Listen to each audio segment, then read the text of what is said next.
আগে তো পেঁয়াজ রসুন দিয়ে দিয়েছিলাম, কচু রান্না করুন। এখন তেল দিয়ে দিতেছি, পরিমাণ মতো তেল দিয়ে দিলাম।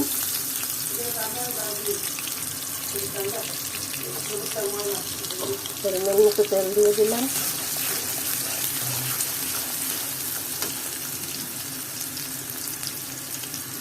তেজপাতা, এলাচ, দারচিনি দিয়ে দিলাম।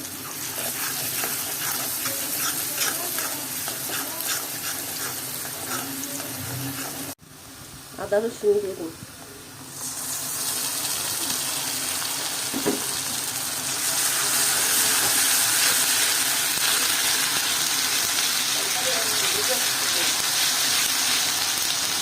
তারপরে দিয়ে দিন মরিচের পাখি, হলুদের পাখি, জিরা জিরা, লবণ।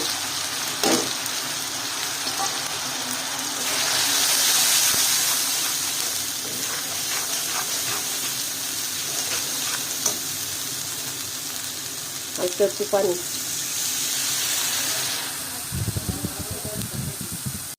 চিংড়ি মাছ কিছু করে রাখছিলাম, বড় চিংড়ি মাছ, কিছু করে চিংড়ি মাছ দিয়ে দিলাম।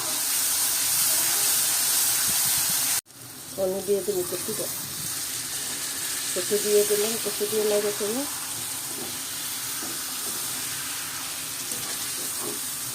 মশলা কষানো হয়ে গেছে করে কচুটা দিয়ে ঠান্ডা করে রাখতে হচ্ছে করে কচুটা দিয়ে দিলাম। মিষ্টি লাগার জন্য সাথে একটু চিনি দিয়ে দিতেছি, সেটা কচুটা একটু ভালো লাগে, মিষ্টি লাগে। একটা বিচারে চিনি দিয়ে দিলাম। যার ইচ্ছা হ্যাঁ দিব, যার ইচ্ছা নাই হ্যাঁ না দিব, দিলে স্বাদ লাগে।